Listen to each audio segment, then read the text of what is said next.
일주일 동안 방전된 체력 여기서 충전하고 가시겠어요? 건강을 전하는 지식, 줄여서 건전지. 오늘은 서울 아산병원 내과 전문의 우창윤 교수와 함께합니다. 어서 오세요. 어서 오십시오. 네, 안녕하세요. 우창윤입니다. 와, 네. 빗길 뚫고 오시느라고 수고하셨습니다. 네, 택시 기사님이 고생하셨죠. 아니 무려 125만의 유튜버신데 네. 네. 그러니까 저희 청취율 조사 기간인 건 알고 계시나요? 뭐 네. 들으셨죠? 네네. 한번 다음에 그럼 유튜버 하실 때 네네네. 이슈 앤 피플 저희 프로그램 한번 홍보 좀 세게 부탁드리겠습니다. 알겠습니다. 제가 도움이 될지 모르겠지만 네. 도움이 됩니다. 네. 알겠습니다. 근데 이렇게 인기를 얻는 비결이 뭔가요? 오래 했습니다. 저희가 2017년부터 준비해서 2018년부터 이제 친구 셋이서 이제 그냥 여러분이 네, 우리끼리만 친하지 말고 우리가 좀 사람들이랑 다 같이 좀 친해져가지고 사실 의사들끼리도 전문 과목이 다르면 서로 물어보거든요. 그렇죠. 그게 네. 되게 좋아요. 네. 그래서 이거를 조금 다른 분들하고도 같이 하면 좋겠다 싶어서 저희도 가운 다 벗고 그냥 편하게 옷 입고 친구들한테 이제 말하는 것처럼 이제 의학 정보를 좀 다루다 보니까 많은 분들이 좀 편하게 봐주셔가지고 이렇게 많은 분들이 좀 팔로우해 주신 게 아닌가. 나머지 싶습니다. 두 분은 분야가 뭐세요? 한 명은 이비인후과 전문의였던 이비인후과. 친구고요. 네. 한 명은 정신과 전문의인데 오, 할 거 네. 많으시겠다. 그러니까. 네. 그나저나 오늘 우리 우창윤 교수는 야근을 마치고 오셔가지고 지금 검은색 맨투맨 티라고 해야 되나? 네, 티셔츠를 네. 입고 오셨는데 진짜 길거리에서 만나면 대학생. 대학? 대학생이죠. 대학생. 대학원생, 네. 대학생 정도. 이제 당직이어가지고요. 별명도 화려합니다. 목포 프린스, 인하의대 현빈. 네, 본인도 인정하는 별명이신지요? 친구들이 저를 놀리기 위해서 이제 이렇게 이제 정말 이게 딱 이낙준이 저를 이렇게 불렀거든요. 네. 약간 이제 짓궂게 약간 공분을 사기 하기 위해서 지었던 별명인데 많은 분들이 그냥 재밌어 해주셔가지고 네, 하지만 뭐 인정하는 건 아니고요. 그냥 감사하죠. 이렇게. 제가 지금 네. 1.5m 거리를 두고 인터뷰 중인데 네. 인정합니다. 저. 오, 저 얼굴 빨개지고 있어요. 그러니까 얼굴이 빨개지지 않는 걸로 봐서는 네네. 본인이 여기에 대해서 아주 인정하는 바 큰 것 같습니다. 너무 무한하니까 우리 본론으로 가시죠. 교감심이 항진되고 있어요 지금. 네. 자, 건강을 전하는 지식 건전지. 오늘은 전 세대에 걸쳐서 관심사로 떠오른 당뇨에 대해서 네. 좀 자세히 알아보려고 합니다. 관련해서 궁금한 점이 있으신 분들은 지금부터 문자 주세요. 늦게 주시면 프로그램 끝날 때까지 답변 못 해드립니다. 샵 0945 우물정 0945 유료 문자 YTN 어플 유튜브 댓글창으로 주시면 되겠습니다. 자, 우리 당뇨 하는데 당뇨에 대한 정확한 정의는 어떻게 되는 겁니까? 당뇨병이라 하면요 사람들이 어렵게 생각하는데 우리가 음식을 먹잖아요. 네. 우리가 먹고 살기 위해 먹었는데 결국 이거는 우리 세포들을 먹게 하기 위해서 그렇죠. 먹은 거예요. 네. 우리가 잘 소화시켜가지고 이 포도당이라는 것까지 만들어요. 네. 그러면 이 포도당을 우리 몸에 있는 정말 수십 조개의 세포들이 먹어야 되는데 네. 이걸 못 먹는 병이에요. 세포가 그렇죠. 못 먹어요. 그렇죠. 뭐 그래서 혈중에는 당연히 우리가 음식을 먹었으니까 포도당이 많이 있어요. 피 네. 속에는. 네. 그런데 세포들이 이 포도당을 못 먹고 있어서 세포는 굶주리는데 피 속의 포도당은 점점 많아지는 거예요. 과잉이 되는구나. 그렇죠. 네. 우리는 배고프다고 느껴요. 네. 세포들이 먹지를 못하니까. 그런데 이 포도당은 설탕물 끈적끈적하잖아요. 그래서 실제로 얘네는 단백질이나 지질에 달라붙어가지고 막 녹슬게 해요. 그래서 이제 우리 몸에 있는 혈관에 안 가는 곳이 없잖아요. 그래서 우리 그쵸. 몸에 있는 온갖 혈관들이 막히고 터지는 병이 생기는. 그래서 풍요 속의 빈곤 같은 병이죠. 그렇구나. 네. 당뇨에 대한 수많은 얘기를 들었는데 이런 설명은 처음입니다. 근데 왜 못 먹어요? 이게 세포는 입이 없잖아요. 네. 그래서 인슐린이라는 게 필요해요. 인슐린이라는 게 딱 있어주면 이게 열쇠처럼 세포가 입을 딱 벌릴 수가 있는데 이 인슐린이 작용을 못하거나 이게 열쇠 구멍이 고장 나가지고 예. 아니면 인슐린 자체가 없어 열쇠가 아예 없어지거나 예. 그러면은 이제 세포는 입을 못 벌리니까 못 먹게 되는 거고 피 속에 포도당은 많아지고 문제가 생기는 거죠. 그러면 당뇨에는 종류가 몇 가지가 있죠? 그렇죠. 크게 이제 1형과 2형이 있는데 네. 아까 제가 이야기한 대로 이 열쇠 자체가 없는 거 이게 1형이에요. 인슐린이 없는 그렇죠. 거. 아예 인슐린이 없어서 없는 사람은 네. 1형. 그렇죠. 그리고 이제 2형은 이게 우리가 생활 습관이나 이런 게 좀 안 좋다 보면은 인슐린 저항성이라는 이야기를 한 번쯤은 들어보셨을 거예요. 들어봤죠. 이게 열쇠가 안 맞기 시작하는 거예요. 아. 열쇠가 안 맞으니까 우리 몸은 더 많은 열쇠를 만들어요. 인슐린도 많아지고 그런데 그래도 이게 안 맞으니까 계속 혈당은 높고 그러다가 결국 이 인슐린을 만드는 이 열쇠를 만드는 공장이 췌장인데 네. 췌장이 지쳐버려요. 저런. 그러면은 이제 인슐린마저도 안 나오게 되면은 혈당도 엄청나게 올라가고 문제가 생기죠. 그게 E형이군요. 그렇죠. 어느 게 더 위험해요? 둘 다 조절하지 않으면 위험한데요. 네. 적절한 치료가 되지 않으면은 보통 1형 네. 아까 말한 대로 인슐린이 아예 안 나오는 병은 보통은 젊었을 때 생겨요. 이거는 일종의 자가면역 질환처럼 네. 췌장이 좀 파괴되거든요. 사춘기 때. 그래서 그때 적절하게 치료하지 않으면은 인슐린 나오기 전에는 2, 3년 내에 사망하던 질환이었죠. 원래는. 네, 근데 지금은 그렇지 않고요. 그럼 전 국민 대비, 그러니까 당뇨 환자 대비 퍼센테이지로 1형과 2형은 2형이 훨씬 많죠. 2형은 지금 이제 우리의 어떤 생활 습관과 맞물려 가지고 지금 뭐 당뇨병 인구가 이제 뭐 600만 명이다 하면은 대부분 늘어난 게 2형이 늘어난 거거든요. 네. 네. 근데 이제 우리 흔히 이제 당뇨병 환자도 있지만 네네. 당뇨병 전 단계 환자들도 있을 거 아닙니까? 네, 맞습니다. 그 발병 전 단계에 있는 환자군이 1,500만 명이라는 그런 보도가 있던데 네, 맞아요. 현황이 어떻게 되나요, 우리? 이게 그러니까 2020년 연구에서 당뇨병 전 단계로 나온 사람들이 한 1,500만 명인데 네. 그리고 당뇨병이라고 이제 진단이 되신 분들이 한 600만 명 정도가 돼요. 와. 2천만이 넘는데. 네. 예비군이 이렇게 많아요. 근데 이게 굉장히 좀 무서운 게 뭐냐면은 네. 당뇨병 전 단계이신 분들은 거의 한 80% 정도가 설문을 해보면은 자기가 당뇨병 전 단계인지를 몰라요. 어머나. 그리고 당뇨병이신 분들도 30%가 넘게 한 37% 정도 이게 한 200만 명이 넘거든요. 네네. 그 정도 인구가 자기가 당뇨병인지를 몰라요. 검사로는 나와 있는데 저런. 자기 검사를 받았는데 네. 자기가 모르고 있는 이런 분들이 많아서 이게 굉장히 무서운 거예요. 그렇구나. 왜냐면 당뇨병은 시간 싸움이거든요. 빨리 해야 되는 그렇죠. 왜냐하면 아까 제가 그 피 속에 결국 포도당, 이 설탕이 많아져가지고 문제가 생긴다고 했잖아요. 네네. 얘네는 계속 끈적끈적하니까 우리 혈관을 구성하고 있는 단백질과 그 지질에 달라붙어가지고 어떤 이제 그 녹 같은 걸 쓸게 해요. 근데 여기서 제일 중요한 게 시간이죠. 네. 잠깐 고혈당이 있으면 괜찮아요. 네. 그런데 한 5년 있으면 작은 혈관들은 다 망가지기 시작해요. 눈이나 이런. 그렇죠. 네. 녹슬기 시작한다고 표현해요. 좋습니다. 그러면 당뇨 전 단계라고 해당하는 것이 보통 당화혈색소를 얘기하던데요. 그 수치의 범위가 어디서부터 어디까지가? 이제 전 보통 이제 단계일까요? 당뇨병 전 단계라고 하면은 이제 공복혈당과 네네. 당화혈색소 두 가지 네. 가지고 이야기를 하는데요. 네. 이제 그 공복혈당으로는 저희가 100 이상이 되면은 이제 보통 이제 당뇨병 전 단계다라고 네. 이야기를 하고 네. 당화혈색소는 3개월 동안의 평균 혈당치라고 하는데 5.6 아래를 저희가 정상이라고 해요. 5.6 이하. 네, 근데 네. 6.5부터는 저희가 당뇨병이라고 하는데 예. 그 사이에 들어 있으면은 5.6에서 6.4. 네, 네. 그러면 이제 당뇨병 전 단계다라고 하고 많은 분들은 공복혈당으로 알고 계실 거예요. 왜냐하면 네. 검진에 이게 들어가 있거든요. 네. 공복혈당이. 그러니까요. 그래서 이제 126 아래에 100보다 높으면 당뇨병 전 단계라고 하시면 돼요. 100 이상 126 사이. 네. 예. 근데 한국인은 좀 아까 뭐 췌장이라고 만드는데 그랬잖아요. 네네. 근데 췌장이 좀 작기 때문에 선천적으로 좀 취약하다 이런 분석은 어떻게 보세요? 그게 이게 아주 오래전부터 국내에서 연구가 이루어졌던 거고요. 네. 이제 한국인만 그랬나 하고 봤더니 이제 아시아인들이 전체적으로 이 췌장의 크기 자체도 한 12% 정도에 그래요? 더 작고 근데 이 크기보다 더 이제 안타까운 게 실제 인슐린 분비능은 더 낮아요. 한 20-30% 정도 서양인 대비 낮다라고 하는데 뭐 지금은 똑같이 먹잖아요. 네. 저희나 이제 뭐 서양이나 그렇죠. 똑같이 네. 먹고 음료 뭐 이런 이제 소스 같은 거 똑같이 먹으니까 그렇죠. 혈당이 확 올라갈 때 우리 췌장이 느끼는 그 고통과 스트레스가 좀 다른 거예요. 그러니까 이제 서양인들의 췌장은 조금만 운동하면 되는데 이제 동양인들의 췌장은 혈당이 확 올라가면은 채찍으로 때리는 것 같은 스트레스를 받아요. 불쌍하다 췌장. 그렇죠. 어떡하냐. 그래서 실제로 얘네가 네. 과도하게 스트레스를 받고 산화 이제 활성산소 같은 게 많이 생겨가지고 더 빨리 퍼지고 그래서 이제 더 많은 당뇨병 전 단계 당뇨병이 발생하죠. 네. 그러니까 이를테면은 이제 그 뭐랄까요? 진화의 속도가 네. 음식물 섭생의 속도를 못 따라가고 있는. 그렇죠.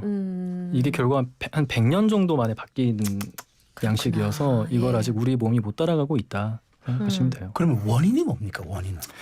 제 당뇨병의 원인이라고 하면은 이제 보통은 2형 당뇨병을 많이들 궁금해하세요. 네, 보통, 예. 1형 당뇨병은 뭐 유전적인 예. 원인으로 음. 생기는 거니까 뭐 유전자 그 면역 때문에 생기는 거니까. 그래서 2형 당뇨병은 일단은 췌장의 기능이 점점 떨어지는 거라고 생각을 하면 돼요. 예. 췌장의 기능이 그럼 왜 떨어지냐라고 하면은 많은 경우가 이제 비만 때문에라고 생각하시면 됩니다. 이제 네. 내장 비만 특히 이렇게 내장 비만이 생기게 되면은 인슐린 저항성이라는 게 생겨요. 아까 제가 말했던 네, 대로 네.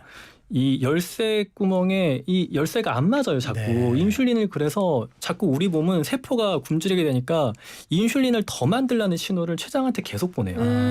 그러면은 췌장 원래 작고 이게 그렇게 힘이 있지도 않은데 계속해서 더 많은 인슐린을 만들어야 되니까 이 안에서 이제 계속해서 그 스트레스가 누적됩니다. 저런. 네, 예. 그래서 이게 어느 정도 처음에는 따라가요. 이 췌장이 따라가는데 네. 이 췌장도 증식을 하고 막 따라가는데 그 과정 속에서 스트레스들이 쌓이면서 인슐린 저항성도 같이 높아져요. 그래서 결국엔 췌장이 퍼지기 시작해요.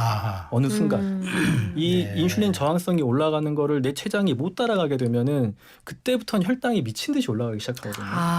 네, 그래서 처음 이제 당뇨병 진단 받으신 분들이 자기 몸에 되게 자신이 있어 하시던 좀 비만하신 분들, 네. 나 항상 건강 검진에도 항상 괜찮다, 예. 혈당 괜찮다라고 네. 하다가 갑자기 처음 진단 받으면 혈당이 300, 400 이렇게 진단 받으시거든요. 그 이유가 그때까지는 췌장이 죽어라 하고 따라가던 게 네.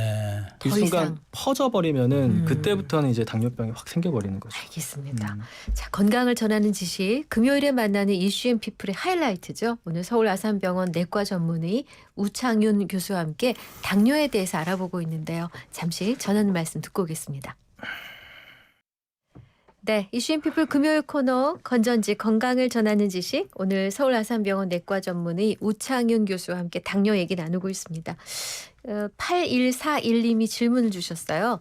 저는 당뇨를 앓은 지 20년 된 주부입니다. 그런데 공복 혈당이 202 정도입니다. 지금 인슐린도 20cc 정도 맞는데 잘 안 잡히고 있어요. 어떻게 해야 될지요?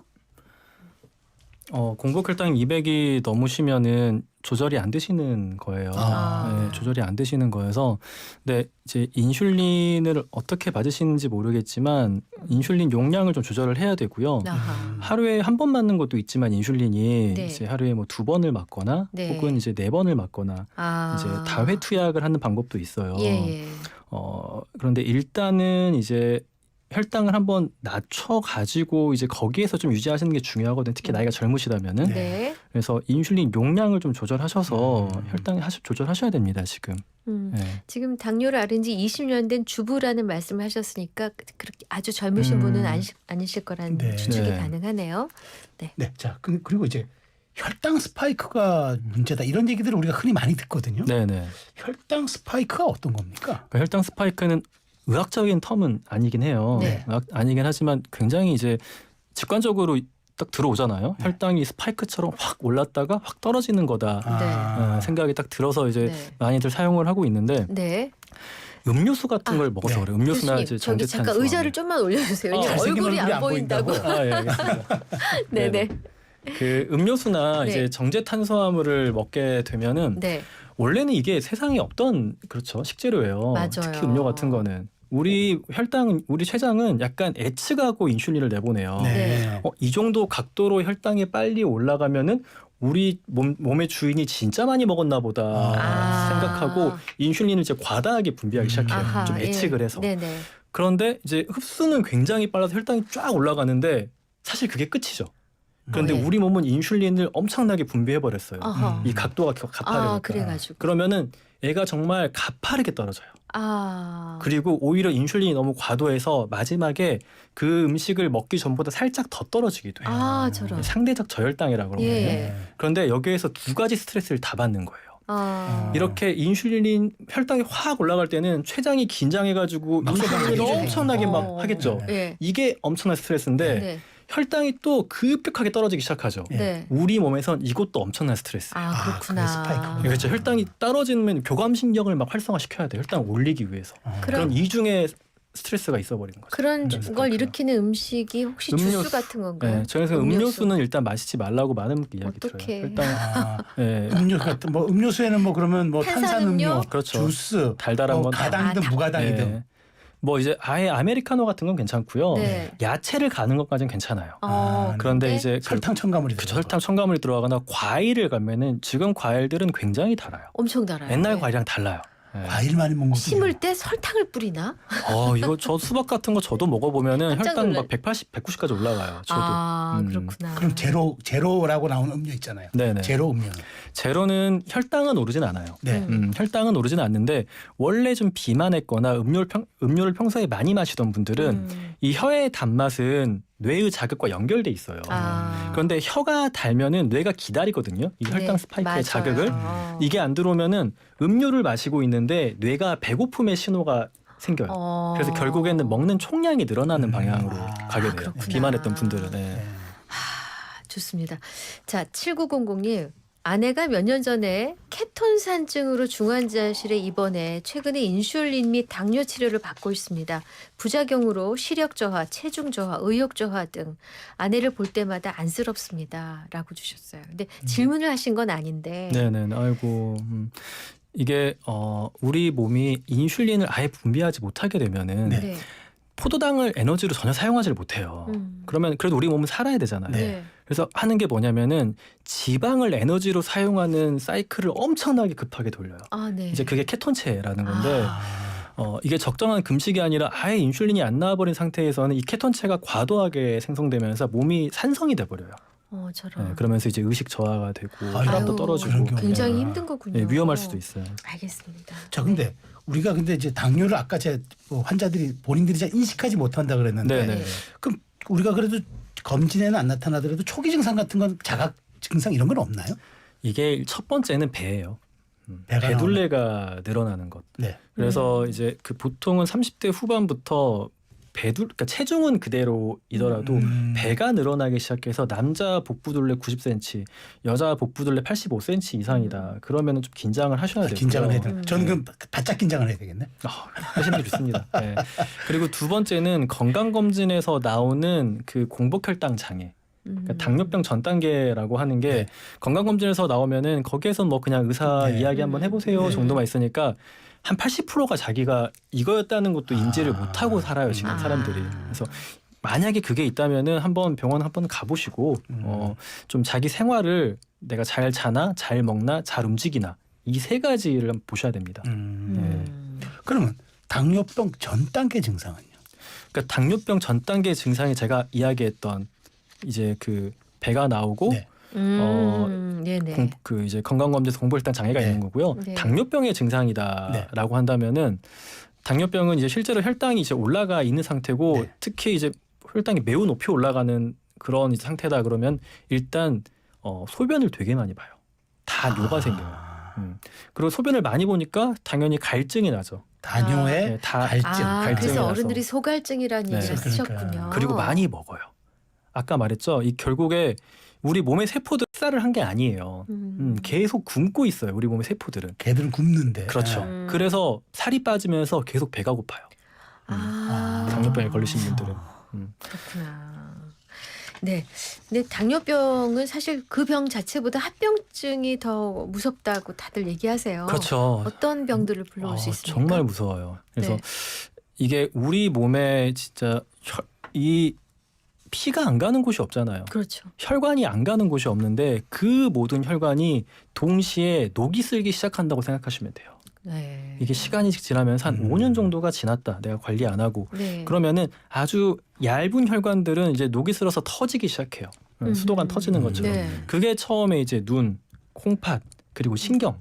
신경도 이 신경을 먹이는 아주 얇은 혈관들이 있을 거 아니에요. 네, 네네. 그렇죠. 얘네가 터지니까 이 신경병증이 생기기 시작해요. 발바닥 감각이 이상하고 막 뭐 위장관 소화도 잘 안 되는 것 같고 위 무력증 생기고 이런 게 1차로 한 5년 지나면 생기고요. 한 10년까지 조치를 취하지 않는다. 이제 그때부터는 큰 혈관이 터지기 시작해요. 네. 이때는 이제 뭐 뇌졸중, 심근경색, 네, 그리고 당뇨발 같은 게 생기는 거죠. 아하. 그러면 이제 뭐 다리를 절단하거나 뭐 이제 뭐 정말 뇌졸중, 심근경색으로 사망하시거나 이런 게 생기는 거예요.